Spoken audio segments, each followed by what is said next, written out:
A man once traveled for days to touch a relic, light a candle, and ask for a changed life. Now people sleep on sidewalks for a phone release, count down to a drop, and film the moment the box opens like a testimony. We wear symbols on our bodies, repeat phrases about what kind of person we are, and look to certain objects to confirm that story back to us. Pilgrimage, relic, testimony, and visible devotion now reappear around launch days, logos, and limited editions. The question is not whether modern people stopped worshiping, but whether worship learned to speak in the language of lifestyle, branding, and personal choice. It sounds exaggerated until you notice that shopping now handles identity, status, aspiration, and even moral signaling at the same time. It does not just sell shoes, supplements, software, furniture, or skincare. It sells a picture of the disciplined man, the conscious woman, the rebel, the minimalist, the builder, the traveler, the man who has his finances under control, the person who finally became who they were supposed to be.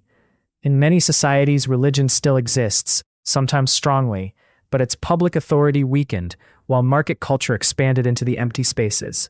Into that gap came brands, subscription services, and lifestyle categories that let people sort themselves into ready-made identities through taste.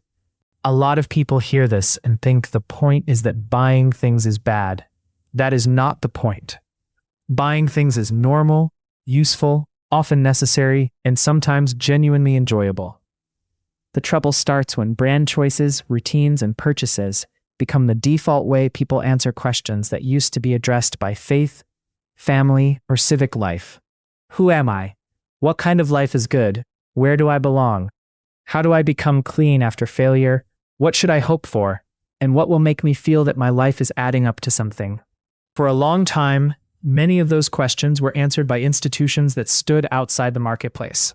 Churches, synagogues, mosques, neighborhoods, unions, extended families, fraternal groups, and local associations gave people identity before they had to invent one from scratch. They came with duties, stories, rituals, and limits. They could be oppressive, narrow, and hypocritical, and no honest account should pretend otherwise. But they also gave many people a place to stand that was not dependent on personal branding or purchasing power.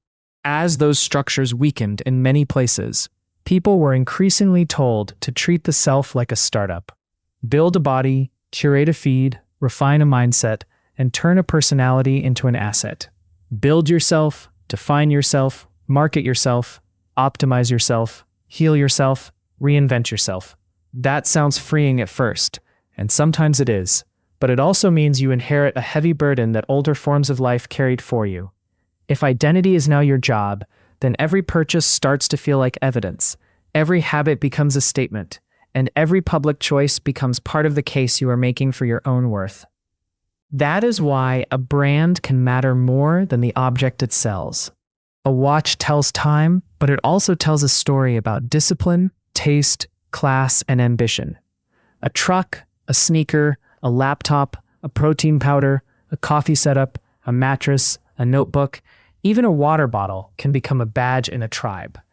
The tribe might be finance guys, runners, founders, clean eaters, outdoorsmen, design people, trad families, biohackers, or anti-corporate people buying the approved anti-corporate products. A sneaker can signal streetwear literacy, and a notebook can signal that you are the kind of person who takes ideas seriously. Wearing or carrying it lets other people read your affiliation at a glance. Religions have rituals because human beings need repeated actions that stabilize the mind and mark time. Shopping platforms, wellness brands, and lifestyle content learned the same lesson quickly.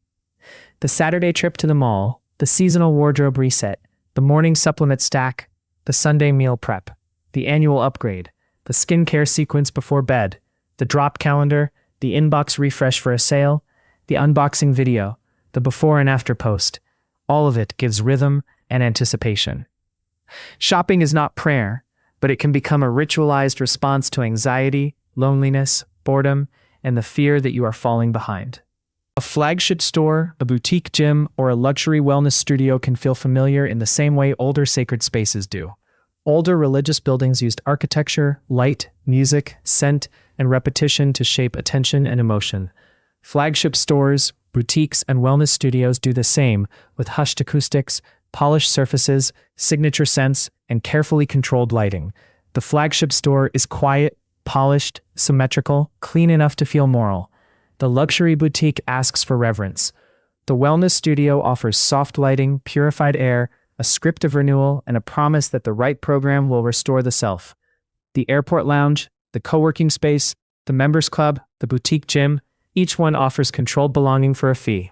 Consumer culture gives people moral language as well as products, which is why spending can feel like a declaration of character. You are not just buying coffee, you are supporting ethical sourcing. You are not just choosing clothes, you are expressing sustainability or rejecting fast fashion. You are not just eating, you are clean, plant-based, ancestral, cruelty-free, local, disciplined, seed oil-free, or macro-tracked. Some of these choices are reasonable and sincere, but it is hard not to notice how easily lifestyle turns into righteousness, with consumption acting as proof of virtue. Self-optimization enters here through specific promises made by fitness apps, supplement companies, productivity systems, and wellness programs that offer a cleaner, sharper, richer self. The promise is simple and powerful. Follow the routine, buy the tools, track the metrics, fix your hormones, improve your sleep, master your focus, clear your skin, increase your income, and become the person you were meant to be. There is discipline here, and discipline can be good, but the emotional structure often looks familiar. You are fallen, there is a path, there are approved teachers, there are daily practices, there are testimonies, and there is always one more level of purity ahead. Influencers matter because they translate aspiration into daily instructions, product links, and visible examples of who to become. They are not priests, but many function like soft clergy for a world organized around aspiration. They model a life, interpret the signs, recommend the products, narrate failure and recovery, and reassure followers that transformation is possible if the method is followed closely enough. Their authority often comes from intimacy rather than office. You know their apartment, their breakfast, their workout split, their skin routine, their marriage advice, their money habits. They do not just advertise goods. They interpret what a good life looks like through goods. Then there are the algorithms that train taste through watch time, recommendations, and repeated exposure. A liturgy trains desire through repetition, rhythm, and attention. So does a feed. You pause on a video about debt, and soon you are seeing minimalist desks, side hustle clips, testosterone advice, watch channels, apartment tours, and men explaining how to become undeniable. You are not simply choosing your desires in a free and open field. Your desires are being arranged, ranked, and rehearsed for you, one personalized nudge at a time. A meaning crisis shows up in ordinary life as restlessness, comparison, low-grade shame, and the feeling that your life is always one purchase or one habit away from coherence. It shows up in ordinary life as restlessness, comparison, low-grade shame, and the feeling that your life is always one purchase or one habit away from coherence. Consumer culture knows how to answer that mood with glow-ups, habit trackers, before and after stories, and products that promise visible progress. It offers quick relief, visible progress, and a story you can wear. But it is weak at giving durable peace because it depends on renewal through dissatisfaction. If your identity is market-shaped, then stability is bad for business. You must keep becoming, because a rival would end the sale. The people who benefit from this are not only giant corporations, though they benefit plenty. Entire industries profit when insecurity becomes a recurring subscription. Platforms benefit when belonging is fragmented into niches that can be targeted and monetized. Personal brands benefit when private struggle becomes public content. Even ordinary people participate because the system rewards those who can package themselves clearly and sell a legible identity. In a world where jobs feel unstable, housing is expensive, and status feels fragile, self-branding starts to feel less like vanity and more like survival. None of this means religion was pure, or that markets are evil, or that every act of consumption is fake. People really do find beauty, pleasure, comfort, and even honest self-expression in what they buy. A good jacket can last years. A gym membership can change a life. A shared hobby can become real friendship.